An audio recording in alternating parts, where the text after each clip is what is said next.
Hi friends, எல்லோரும் எப்படி இருக்கீங்க? நாங்கள் எங்கே வந்திருக்கோம்னா இன்றைக்கி எங்கள் நாத்தனார் வீட்டுக்கு வந்திருக்கோம். விருந்து ஒரே தடப்படலாம் நடக்குது. எங்கள் சின்ன மாமியார் குழம்பு சரியில்லைன்னு அவங்கள பார்க்க வந்து சின்ன மாமியார் பொண்ணு இவங்க.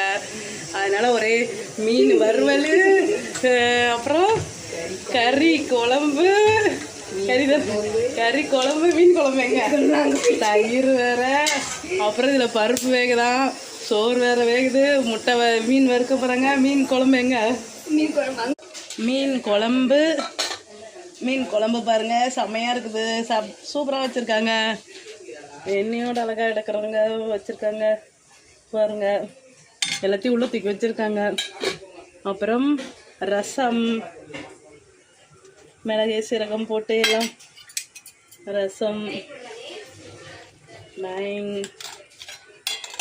10க்கு சாப்பாடு எல்லாம் வெடித்து வச்சுருக்காங்க. ஆமாம், லைட்டே போடாமல் போட்டிருக்கணும். சாப்பாடு வெடித்து வச்சுருக்காங்க. மீன் குழம்பு, ரசம், அங்கே கறி குழம்பு. இவங்க தான் எங்கள் அத்தை. உடம்பு சரி பார்க்க வந்தோம். படுத்துட்டாங்க. இவ்வளோ நேரம் உட்காந்துருந்தாங்க. வந்தவங்களாம் நாங்கள் யார் யார் வந்திருக்கோன்னு பாருங்கள். இங்கே ஒரு அத்தை வந்திருக்காங்க, அவங்களும் படுத்துட்டாங்க ரூமில். இவங்களாம் ஒரு நாத்தனார். இவங்களாம் நாங்களாம் வண்ணாரப்பேட்டையிலேருந்து வந்திருக்கோம் உங்களுக்கு உடம்பு சரியில்லைன்னு பார்க்கறதுக்காக. இது எங்கள் குழந்தை பொண்டாட்டி வந்திருக்கோம். எல்லோரும் ஒரு ஹாய் சொல்லுங்கள். சொல்லுங்கள். எல்லாம் பார்க்க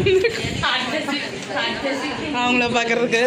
இவங்கெல்லாம் எங்களுடைய ரத்த சொந்த நாத்தனார். இவங்க ஒரு நாத்தனார், இவங்க ஒரு நாத்தனார். இவங்க ஹாய் சொல்லுங்க. இவங்க ஒரு நாத்தனார். இவங்க யாருன்னு தெரியுதா? யாருமே தெரியல. இவர் எங்கள் வீட்டுக்காரு. கம்மிங்க கம்மிங்க. பாருங்க, எல்லாம் அவங்க வீடு. ஊரில் பூதூர் ஊர் அவங்க வீட்டில். நல்லா, ஆனால் இங்கே வந்து நல்லா ஒரு கிராம இதில் இருக்கிறதுனால நல்லா இருக்கு பாருங்கள். செடி கொடி. இது வந்து ஏதோ சீத்தா மரமா, மலை சீத்தாவாம்.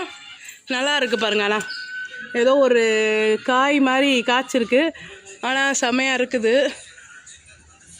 அது ஆனால் இன்னும் காயாக தான் இருக்குதான். அப்புறம் இந்த பக்கம் கொய்யா மரம் பாருங்கள். இந்த பக்கம் வாழை